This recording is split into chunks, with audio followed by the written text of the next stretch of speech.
of the things that Jesus said that's one of the favorite of the things that Jesus said to me was in John chapter 10. He says, I have come that you may have life and have it to the full. I love it that Jesus said that because I want life to the full, right? I mean, that's the kind of life I want, a life of fullness, of everything that you can have in life, everything that you can get out of life, that kind of life. I want life in the full. And it wasn't always my perspective on what Jesus was up to. I haven't always thought that he was really about giving me a full life. Eternal life, like I learned that at a very young age, that if you believe in Jesus, that we can have eternal life, which I understood to mean life after you die. And that's a pretty big deal, right? Because we're all going to die someday. So this idea, this belief, this promise that when we die that we'll go to heaven, that I understood, and I loved that assurance. But between now and then, what was life supposed to be like, and what was it supposed to mean that I had this promise from Jesus of eternal life, and where was that, and what does that mean for today? And kind of my understanding of that as a child growing up was, well, it means between now and then, until you die and go to heaven, do good things, go to church 2 times on Sunday, which we did every Sunday, like go to Sunday school before church, and then church, and then come back later in the day and go to church. Do good things like pray before every meal and pray before you go to bed at night. Obey your parents, listen to the things that they tell you, and be kind to other people. Tell your friends about Jesus. Do good things, and don't do bad things. Between now and then, do as much good as you can, and do as little bad as is possible. And, and then again, as growing up, it was like in certain, it's like, don't kick the dog, and don't cheat on a test. And as you get older, don't drink, and don't smoke pot, and don't do things with girls that you shouldn't be doing. And, don't do bad things. And I guess when I was a kid, and I think this is probably true for a lot of kids, and maybe even true for a lot of us adults, it's kind of hard to distinguish between full and fun, right? It's kind of hard sometimes to distinguish between what's full and what's fun. And as I looked around and kind of observed the world that I was living in and the people that I was living among growing up, it seemed like the other people were having more fun. And the people who were the most Christian seemed to be the people that were having the least amount of fun. So, Jesus says he wants me to have life to the full. That, in my mind, was and is really, really good news. Now, we're going to go into the specifics of what a full life is in Jesus. We're starting a series today called Life According to Jesus. But today I want to lay some groundwork for that. And really, 3 questions. Is what we know about Jesus' life and what Jesus knew about life, is it reliable? Is it relatable? And is it available to us? Is what Jesus said about life reliable? Do we actually know what Jesus said about life? Do the biographies, Matthew, Mark, and Luke, and John, what do they tell us about Jesus? Is that information that's been passed down through generations, is that reliable? And I'm sure all of you remember that I actually addressed that in a series back in October. It was the series called It Is Written, right? Some of you are smiling, which says to me, I do not remember that, but thank you for reminding me. But I'm telling you that because I'm not going to go down that road today because I just did it. And if you don't remember that, you can go back to this. It was It Is Written series, and it was Why Bother To. I've actually given the link to that message if you want to. You can just go on the website and follow the View It. You can go back and listen to that. I'll give you the summary. It comes down to this. A guy by the name of F.J.A. Hort, who's a theologian, textual critic. This is where we landed that day. In the variety and fullness of the evidence on which it rests, the text of the New Testament stands absolutely and unapproachably alone among ancient prose writings. What we have written about Jesus in his biographies is more credible, more reliable than anything we know from any other ancient prose writings. We're leaving it there. Did Jesus really know when he talked about life what he was talking about? Did he know life, understand life, get life? Was he an expert? And so if you go back to the beginning, John chapter 1, it says, in the beginning was the Word was with God, the Word was God. He was with God in the beginning. Through him all things were made. Without him nothing was made that has been made. The word that's, because it's going to go on to say became flesh, that the word being referenced here is talking about Jesus, and it's saying that Jesus made life. That Jesus was the creator of life. Jesus created life. And it stands to reason that the person who made life would probably be an expert on what a full life is. That what he has to say about it is something that is reliable in terms of how we would want to live our lives. And it goes on, the Word became flesh and made his dwelling among us. That Jesus didn't just make life, he test drove the model. Like he came down and he lived the life that he made among us. Time magazine for years has annually done a Person of the Year issue. And in that issue, they identify the person who had the greatest impact and influence on the world in the previous year or the year that they're remembering. And presidents and popes, peacemakers, innovators, tyrants have made that list, because it's not just people who have good influence, people who have bad influence, bad impact, have been on that list. If Time magazine did a person of all of history issue, the overwhelmingly obvious selection would be Jesus. If you Google it, like most famous person in history, every list that you will find has Jesus at the top of the list, except for the ones that exclude religious people or religious figures for reasons I don't understand. Then they categorize Jesus as religious. Then they find some other person in history. But every list that opens the door to every person who's lived puts Jesus at the top of the list. That Jesus made life, and when he test drove the model, he lived a remarkable life. A life of influence, a life of impact. But does the life that Jesus created and lived apply to the modern world? Does it flesh out? Does it play out? Does it work in the world that we live in today? There are shiploads of heartache and heartbreak, pain and suffering in the world. And when I say shiploads, I don't mean like a yacht. I mean like those gigantic container ships with containers stacked upon containers, and millions of them. The world is full of pain. And I can't say that this is the hardest time in history to live.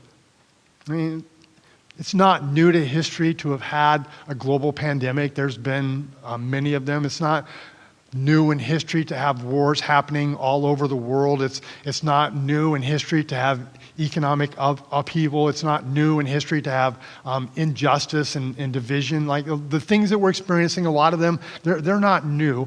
And in some ways, actually, life has never been easier than the world that we live in right now.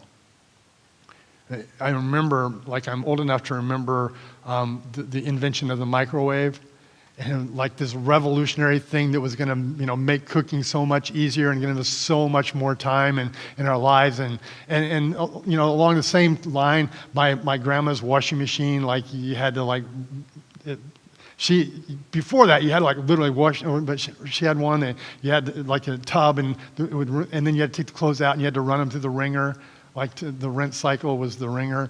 And, so we have all these things that just continue to make life easier and easier and easier. And now, you can think about a microwave. We have DoorDash, right? You don't have to put it on, you just like pick up your phone and dinner's delivered to your front door.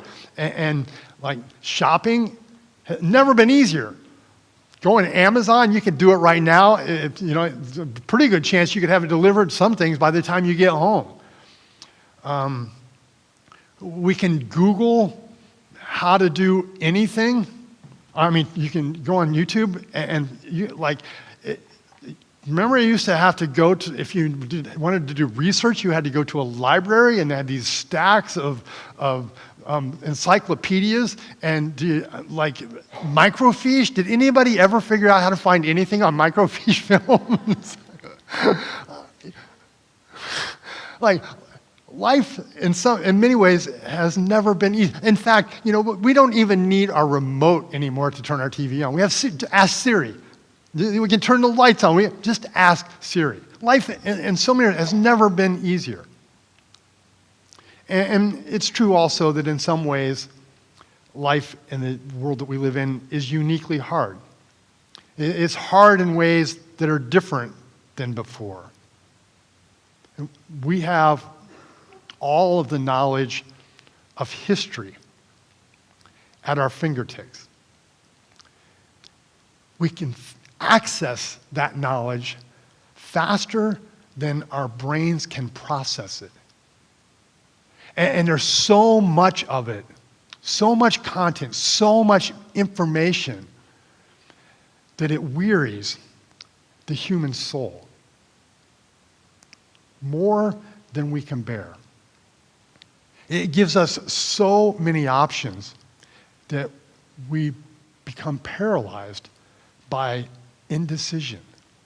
I was listening to a podcast this week, and they're talking about young people and how so many young people are getting married later in life. And like when I was young, people got married in their 20s, and now many people are in their 30s, and they're talking about the issues. And there are a lot of factors to it, but one of the factors that they brought up in this podcast is just like, you can just swipe right. There's always somebody else. How do you know that this is the right person? Because there's another person and another person and another person, and then you can see all of the great features of this person against the great features of this person, but this person is not that person. And like, how do you make decisions with so many options that are available? And we can become paralyzed, not just like in selecting a mate, but like in selecting what kind of jelly we're going to eat. Right? There's so many options. And when we see all those things, we can be consumed by envy of what everybody else has and that we don't have. It's hard to know what to believe because amidst all that information, we can get so many contradicting messages. That this is good for you. No, this is bad for you. If you eat this, it's going to make you live longer. If you eat this, but this says if you eat that same thing, it's going to cause heart disease. And all of that just like creates this chaos. I mean, think about it. Jesus never had to drive through LA on a Friday night. He never had to navigate going through security at LAX. He lived life at 3 miles per hour. The only time he ever rode anywhere was on a donkey into Jerusalem, and donkeys don't go fast either. He never had to deal with customer service at Spectrum, Verizon. Like never once had to call up and push 1, push 3, push 7. You're on hold for Never had to do any of that. He never had the travesties of the world continuously being streamed to his phone. Now, we'll talk in a second. Did he know it all or not?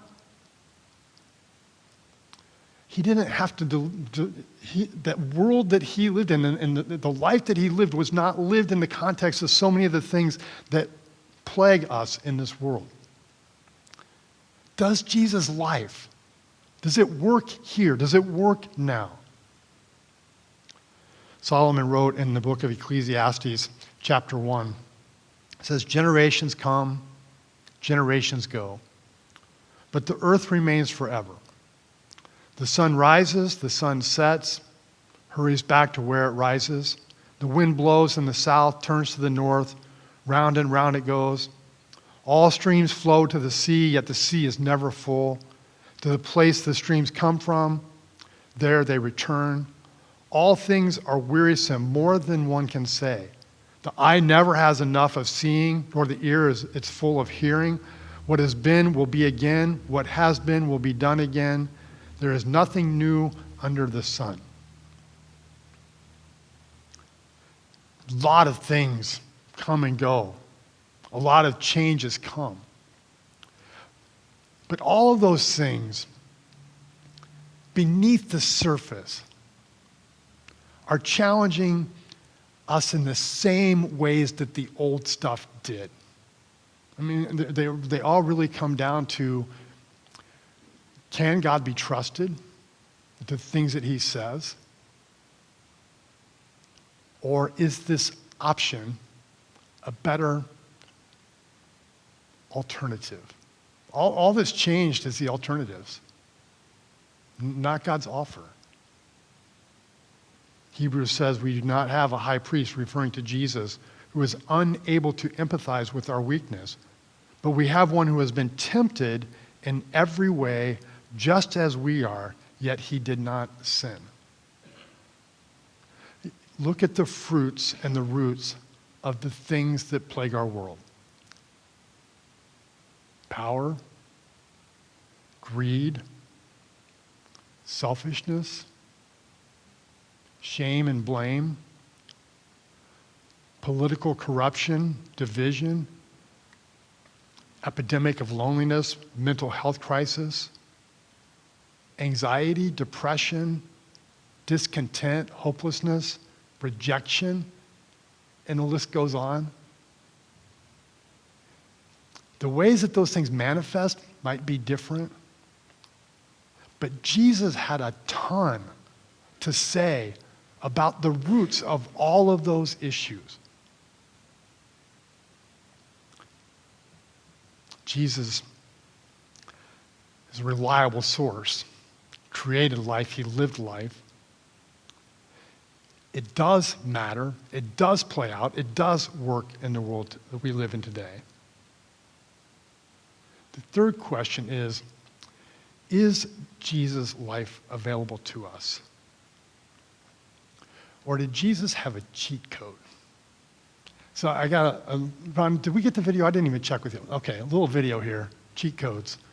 Did you hear about our basketball game? No, what happened? We lost again. I'm sorry. We lost to a Christian homeschool. Okay, well, all any because they team cheated. They cheated? Yes, they cheated. How did they cheat? They had Jesus on their team. Okay, so I can guard Joey all day, but you know who I can't guard? Okay, I think The you Lord. need. Okay, at this point, you're. Every time a player got hurt, he was fine the next play. Well, that's a good thing. I think Jesus was healing them. Do you I understand think how he was hiding under the bleachers, just laying his hands on them so they would be fine. you really need to Their look. cheerleaders over there like, we got school spirit. I'm like, yeah, you also have the Holy Spirit. They had cheer. Over there praying, the Lord is my shepherd. Yeah, he's also your shooting guard. So You I seem don't really- know what they were praying for. Listen to I'm me. assuming points because they scored 84 of them. You're making excuses. And then Joey was all like, we beat you. I'm like, you ain't beat us. Well, you know, kids. He that- beat us. Actually, they You know, did. Jesus may love all the little children of the world, Derek, listen but he to also loves the hoop. You guys lost He's because good. you're ridiculous. Real good. Listen to God me. might have created the heavens and the earth on day one, but on day two, he shot some foul shots. I promise you that. You I can't mean, be a sore Chad said he heard the coach say after the game, I want to thank God. So that right there tells you that they were planning something sneaky with him. Video has like 98,000 views, and I think probably, I don't know, 25 or 30 of them are me. Makes me laugh. Jesus says, I am in the Father, and you are in me, and I am in you. Jesus navigated life in union with the Father and said his followers would take the same course. Remain in me, I will remain in you. Jesus was God, we saw in John chapter 1. And he became flesh, and he lived among us. When I mess up and you say, "Why did you do that?" And I say, "Well, I'm not perfect." "Well, why aren't you perfect?" "Because I'm not God." Not perfect because I'm not God. Jesus was God. He became flesh. When Jesus was perfect. So I mess up because I'm not perfect, because I'm not God. Jesus was perfect. Why was he perfect? Because he was God? Because, I mean, if he was perfect because he was God, then he did have a cheat code, right? Then he had access to something that we don't have access to. But Philippians 2 says, we do not have a high priest, the Hebrews 4, who was unable to empathize with our weakness, but we have one who has been tempted in every way, just as we are, yet did not sin. Did Jesus have a choice? Did Jesus have the option to sin? Was it possible for him not to do what it was that he wasn't supposed to do? If he can empathize with us in our weakness, he had to have been able to understand our weakness. If he could be tempted in every way, temptation is not temptation if you can't actually follow through. It's not available to do it. And if he had a choice, then the reason for his perfection was not his divinity. It wasn't his godness that kept him from sinning. And that becomes an important question when we talk about living the life of Jesus. Because if the only way Jesus could live the life of Jesus is because he was God and we're not God, that life is not available to us. But Philippians 2 says this: Jesus, being in very nature God, did not consider equality with God something to be used to his own advantage. By taking the very nature of a servant, being made in human likeness, and being found in appearance as a man, he humbled himself by becoming obedient to death, even death on a cross. When it says that he made himself nothing, that he emptied himself, being made in human likeness of his God. He did not stop being God. He had the God card. What he stopped doing when he took on human flesh was he stopped playing the God card on his own terms. He humbled himself and became obedient to the Father. He knew when to play the God card, how to play the God card, where to play the God card, because he was in the Father and the Father was in him. And he would say, John chapter 14, I am in the Father, Father is in me. The words I say to you, I do not speak on my own authority, rather it is in the Father living in me who is doing his work. Believe me when I say that I am in the Father and the Father is in me, or at least believe on the evidence of the works themselves. Very truly I tell you, whoever believes in me will do the works I have been doing, and they will do even greater things than these, because I am going to the Father. And I will be in you, and you will be in me, as I am in the Father, and the Father is in me. Jesus was not living as a human, as God wrapped up in human clothing. He surrendered, laid down the use of his godness. And so the life that he lived was a life that was modeling the life that is available to every person who has been set free from bondage to sin and forgiven for past sin. He's modeling what the life that we're living was meant to look like in creation and that he's restoring us to. He lived life in submission and humility before the Father, showing us what it looks like, and he's showing us how to access that life, how we can have it, how it is available to us. If you remain in me and I in you, you will bear much fruit. Apart from me, you can do nothing. The life of Jesus, it is knowable, it is relatable, and it is available to us. And we do not access it by trying to do more good things and fewer bad things. Not by bucking up and saying, you know what, I'm going to try much harder this week to stop doing whatever my guilty pleasure or sin of the day is. I'm going to do better this weekend. I'm not going to get caught in my doom scroll. It's available, not by trying harder to live that life. It is available to us by remaining in Jesus. Remember last, staying with him, making our home with him. And it's as we remain in him, Jesus says, that we produce a life of fruitfulness, a life of impact, a life of influence, a life that is full. As we remain in him and he in us, he says, you will bear much fruit. So from here, it's knowable, relatable, available. What is it? What is that life? And how do we learn to walk in it with Jesus?